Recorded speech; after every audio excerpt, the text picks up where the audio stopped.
Luar biasa, salut buat Pak Prabowo. Beliau ambil sikap tegas menghadapi tekanan Amerika Serikat yang ngotot minta Indonesia nurut 5 tuntutan mereka, yang jujur aja, bisa mengancam kedaulatan kita sendiri. Yuk simak cerita panas ini. Bukan cuma soal negosiasi, tapi soal harga diri bangsa. Jadi gini, dua sistem keuangan lokal kita, JPN, Gerbang Pembayaran Nasional, dan QRIS, Quick Response Code Indonesian Standard, lagi-lagi bikin Amerika kebakaran jenggot. Kedua sistem ini sebenarnya dirancang untuk memperkuat kedaulatan finansial Indonesia, supaya transaksi di dalam negeri nggak harus selalu lewat jaringan asing. Dengan JPN, semua transaksi antar bank di Indonesia bisa berjalan lancar tanpa harus bayar biaya mahal ke luar negeri. Sementara QRIS, bikin pembayaran digital jadi lebih gampang dan seragam, cukup satu kode QR untuk semua aplikasi. Tapi, dari sudut pandang Amerika dan perusahaan-perusahaan mereka, kehadiran JPN dan QRIS dianggap sebagai penghalang besar. Mereka bilang dua sistem ini bikin susah perusahaan mereka masuk ke pasar Indonesia, karena mereka nggak bisa lagi menguasai jalur pembayaran seperti sebelumnya. Makanya, mereka, dengan nada maksa, minta dua sistem ini dihapus, atau minimal diubah supaya lebih menguntungkan mereka. Tekanan diplomatik dan lobi-lobi bisnis pun makin sering terjadi di belakang layar. Padahal, JPN itu bikin transaksi antar bank lebih hemat dan efisien, karena nggak pakai sistem luar. Uang yang biasanya keluar buat biaya transaksi internasional, sekarang bisa dipakai untuk pengembangan ekonomi dalam negeri. Sementara QRIS nyatuin semua pembayaran digital lewat satu kode QR, yang bisa dipakai di mana aja, dari warung kecil sampai mall besar.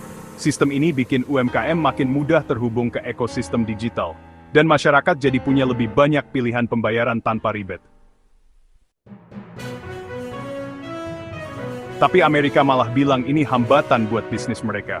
Padahal ini teknologi anak bangsa, bukti nyata kita bisa mandiri secara finansial. Dan ternyata, tuntutan mereka bukan cuma itu. Mereka juga protes soal berbagai kebijakan penting lainnya, yang sebenarnya justru melindungi kepentingan nasional kita. Kalau semua diturutin, kita bisa kehilangan kendali atas negara sendiri. Kata Pak Luhut, negara maju itu memang nggak suka lihat negara berkembang jadi mandiri. Jadi mereka cari cara biar kita terus bergantung.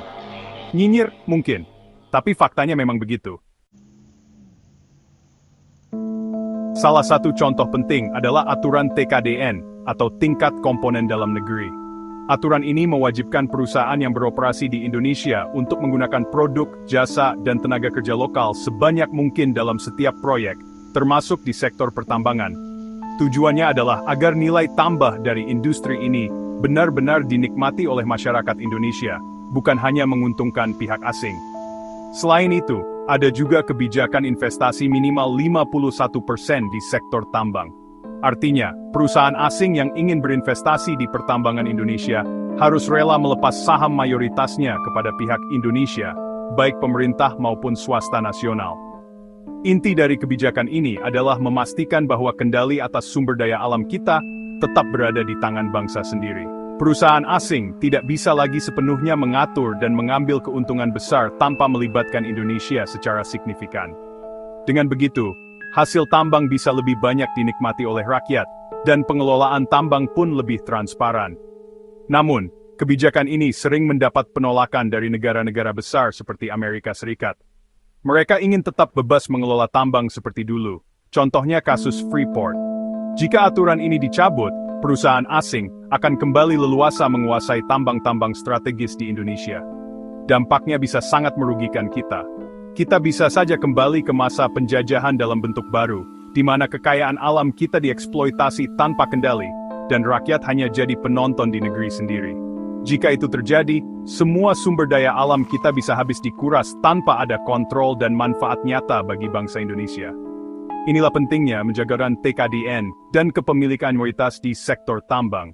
Terus, ada hilirisasi. Ini adalah salah satu kebijakan paling penting yang diambil pemerintah Indonesia dalam beberapa tahun terakhir. Hilirisasi berarti bahan mentah, seperti nikel, tidak langsung diekspor ke luar negeri, tapi diolah dulu di dalam negeri. Dengan begitu, nilai tambah hanya bisa dinikmati oleh Indonesia sendiri, bukan negara lain. Ini langkah strategis pemerintah, bahan mentah diolah dulu dalam negeri sebelum diekspor. Contoh nikel. Dulu, Indonesia hanya mengekspor biji mentah, tanpa proses lebih lanjut. Akibatnya, keuntungan besar justru dinikmati negara pengimpor, sementara Indonesia hanya dapat sedikit. Dulu cuma ekspor biji mentah, hasilnya cuma 3 miliar dolar Amerika. Nilai ini sangat kecil jika dibandingkan dengan potensi yang sebenarnya dimiliki Indonesia sebagai salah satu produsen nikel terbesar di dunia. Tapi setelah diolah, ekspornya melonjak sampai 34 miliar dolar Amerika di 2023. Artinya, dengan mengolah sendiri, Indonesia bisa meningkatkan pendapatan negara lebih dari 10 kali lipat hanya dalam beberapa tahun. Targetnya malah 40 miliar dolar tahun ini. Pemerintah optimis dengan terus memperkuat industri hilir, angka ini bisa tercapai, bahkan mungkin lebih. Tapi ya itu, Amerika cemberut. Negara-negara besar yang selama ini menikmati bahan mentah murah dari Indonesia, mulai merasa dirugikan.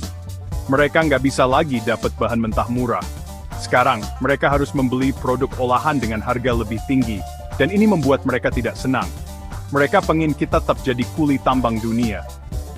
Tapi dengan hilirisasi, Indonesia berusaha keluar dari peran itu, agar bisa lebih sejahtera dan mandiri secara ekonomi. Tapi maaf ya, zaman udah berubah, Indonesia udah belajar, kita nggak mau lagi dijadiin sapi perah. Kita sadar, kedaulatan ekonomi harus dijaga. Kita nggak bisa lagi tunduk tanpa syarat. Kalau kita ngalah dan kembali ekspor mentahan, industri hilirisasi bisa ambruk. Pabrik tutup, tenaga kerja kena imbas. Kita balik ke era kolonial. Jadi penyuplai bahan mentah bukan produsen bernilai tambah. Ada juga kebijakan DMO atau Domestic Market Obligation buat migas. Perusahaan wajib jual sebagian produksinya ke dalam negeri dulu, sekitar 25%, supaya rakyat bisa nikmati energi murah. Tapi Amerika bilang itu bikin rugi, maunya semua dijual keluar dengan harga tinggi. Loh, rakyat Indonesia masa disuruh beli bensin harga internasional? Kalau DMO dicabut, kita bisa krisis energi. Terakhir ada kawasan industri khusus. Pemerintah kasih insentif pajak dan kemudahan perizinan buat tarik investor. Tapi Amerika tetap cari celah. Bahkan bantuan ke UMKM kayak KUR yang bunganya ringan, dianggap distorsi pasar. Lah, bantu pedagang kecil kok dianggap curang. Intinya satu, ya Amerika itu takut Indonesia jadi mandiri. Karena kalau kita bisa olah bahan mentah jadi produk jadi, mereka bakal kehilangan akses ke sumber daya murah. Jadi, mereka tekan kita dari segala sisi. Kalau Indonesia ikut tekanan ini, habis sudah. Kedaulatan ekonomi ambyar. Kita cuma jadi penonton di tanah sendiri. Ekspor mentah, impor barang jadi. Daya saing hilang. Kita kembali jadi negara pelengkap, bukan pemain utama. Jadi, saatnya Indonesia keras kepala sedikit. Jangan gampang disetir. Yang kita lakukan sekarang bukan egoisme, tapi langkah strategis demi masa depan bangsa. Pertanyaannya, kalau kamu yang jadi pemimpin, apa kamu bakal nurut permintaan Amerika dan Eropa, atau fokus bangun kekuatan dari dalam negeri? Yuk, tulis pendapatmu di kolom komentar. Jangan cuma jadi penonton. Masa depan ekonomi Indonesia bukan cuma urusan pemerintah, tapi tanggung jawab kita semua. Sampai ketemu di video berikutnya.